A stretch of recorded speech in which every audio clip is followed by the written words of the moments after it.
열심히 사는데 왜 매력이 축적되지 않을까요? 우리는 모두 바쁘게 살고 열심히 소비하고 나름 자기 관리를 합니다. 그런데 이상하게도 어떤 사람은 시간이 갈수록 매력이 쌓이고 어떤 사람은 아무리 노력해도 인상이 남지 않습니다. 더 많은 옷을 사고 더 비싼 브랜드를 쓰고 더 열심히 꾸며도 말이죠. 문제는 노력의 양이 아닙니다. 취향을 대하는 방식입니다. 오늘 이 영상을 통해 여러분은 단순히 좋아하는 것을 넘어서 취향을 어떻게 설계하고 그것을 실질적인 매력 자본으로 전환할 수 있는지 배우게 될 것입니다. 심리학과 사회학에 근거한 구체적인 방법론과 함께 오늘 당장 실천할 수 있는 액션 플랜까지 준비했습니다. 이 영상이 끝날 때쯤이면 여러분의 취향을 바라보는 시선 자체가 완전히 바뀌어 있을 겁니다. 시작 전에 구독과 좋아요는 사랑입니다. 먼저 핵심 개념부터 짚고 가겠습니다. 매력 자본 들어보셨나요? 영국의 사회학자 캐서린 하킴이 제시한 개념인데요. 외모, 태도, 건강, 유머, 사회적 감각, 그리고 세련된 취향이 결합되어 신뢰와 호감, 기회, 심지어 소득으로까지 전환되는 비가시적 자본을 말합니다. 학력 자본이나 경제 자본처럼 측정하기는 어렵지만 실제로는 엄청난 영향력을 발휘하는 힘이죠. 같은 이력서라도 면접장에서 더 신뢰받는 사람이 있고 같은 말을 해도 더 설득력 있게 들리는 사람이 있습니다. 이게 바로 매력 자본의 작동 방식입니다. 그리고 이 매력 자본의 핵심 요소 중 하나가 바로 취향입니다. 취향은 단순히 좋아하는 것이 아닙니다. 당신이 어떤 사람인지 증명하는 가장 강력한 비언어적 언어입니다. 말하지 않아도 당신의 옷차림, 공간, 선택하는 물건들이 이미 당신에 대해 말하고 있습니다. 여기서 중요한 구분이 필요합니다. 트렌드 추종자와 취향가의 차이입니다. 트렌드 추종자는 유행을 잘 압니다. 최신 것을 빠르게 캐치하고 소비하죠. 하지만 설명 없이는 기억되지 않습니다. 반면 취향가, 취향을 설계하는 사람은 말이 없어도 어떤 사람인지 보입니다. 이 차이가 매력 자본의 격차를 만듭니다. 그렇다면 고취향은 어떻게 만들어질까요? 먼저 우리가 살고 있는 환경을 봐야 합니다. 지금은 정보 과부하 시대입니다. 예쁜 것, 멋진 것이 너무 많아요.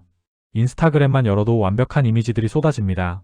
이런 시대의 취향은 더 이상 미감의 문제가 아닙니다. 필터링 능력이 됩니다. 무엇을 선택하느냐보다 무엇을 선택하지 않느냐가 더 중요해진 거죠. 저 취향은 많이 소비하지만 기준이 보이지 않습니다. 고취향은 적게 고르지만 판단이 보입니다. 이게 바로 올드머니 미학과 뉴머니 미학의 본질적 차이입니다. 많은 사람들이 오해하는데 이건 가격의 문제가 아닙니다. 선택의 태도 차이입니다. 올드머니는 과시하지 않아도 자신만의 기준이 명확합니다. 뉴머니는 많이 보여주지만 왜 그걸 선택했는지 설명이 필요합니다. 여기서 핵심 질문이 나옵니다. 감각은 타고나는 걸까요? 아닙니다. 훈련됩니다. 심리학에서는 이를 지각적 학습이라고 부르는데요. 반복적인 노출과 의식적인 관찰을 통해 우리의 감각 해상도는 계속 높아질 수 있습니다. 구체적인 방법을 알려드리겠습니다. 첫 번째는 아카이빙입니다. SNS, 잡지, 영화, 공간에서 이상하게 계속 눈이 가는 이미지를 모으세요. 여기서 중요한 건 멋져 보인다가 아니라 왜 반응했는지를 찾는 겁니다. 색감 때문인가요? 질감 때문인가요? 여백 때문인가요? 비례 때문인가요? 아니면 전체적인 온도감 때문인가요? 이렇게 반복되는 공통분모를 찾다 보면 당신만의 취향 씨앗이 보이기 시작합니다. 두 번째는 해체적 시각입니다. 질문을 바꾸는 겁니다. 이거 예쁘다가 아니라 왜 예쁘게 느껴졌을까? 라고 물으세요.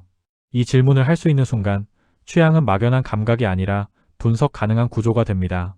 그리고 구조화된 취향은 복제 가능하고 확장 가능하고 설계 가능합니다. 실천적인 훈련법도 하나 드릴게요. 일주일 리셋 챌린지입니다. 유행 피드, 쇼핑 콘텐츠를 잠시 차단하세요. 대신 고전 영화 한 편을 보거나 건축물의 디테일을 관찰하거나 자연의 색감, 돌의 질감, 나무의 결, 그림자의 형태를 천천히 들여다보세요. 목적은 취향을 더 많이 수집하는 게 아닙니다. 눈의 속도를 늦추는 겁니다. 빠르게 소비하는 눈은 깊이를 볼 수 없습니다. 천천히 보는 눈만이 본질을 포착합니다. 자, 여기서부터가 진짜 핵심입니다. 취향이 자본이 되는 지점, 어떻게 전환하느냐의 문제입니다.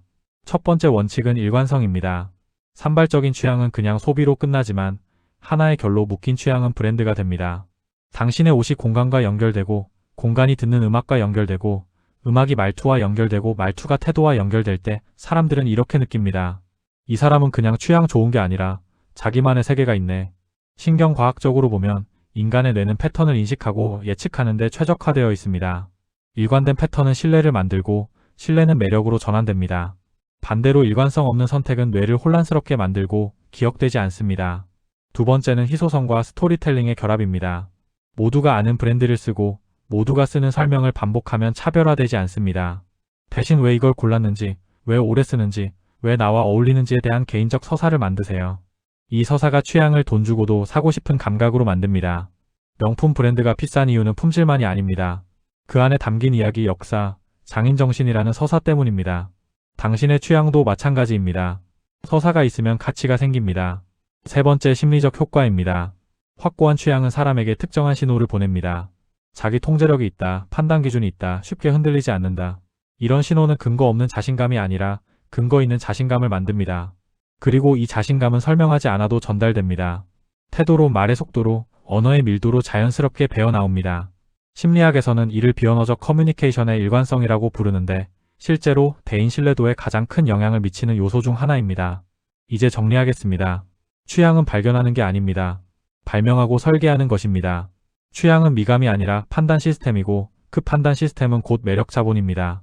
오늘 바로 할 수 있는 액션 플랜을 드리겠습니다. 첫 번째 단계, 제거입니다. 지금 당장 당신의 방을 둘러보세요.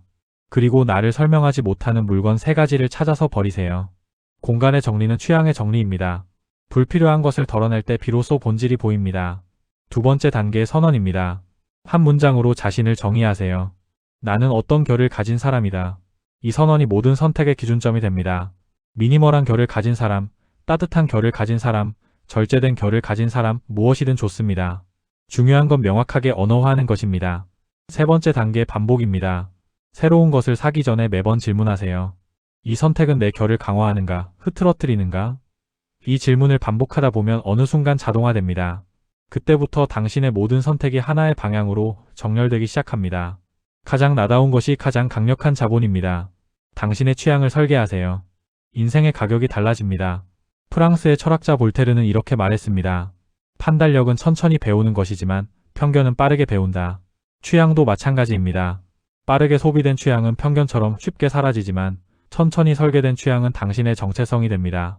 오늘 이 영상이 도움이 되셨다면 영상이 필요한 다른 분들께도 공유하여 여러분의 품격을 넉넉하게 넓혀보세요.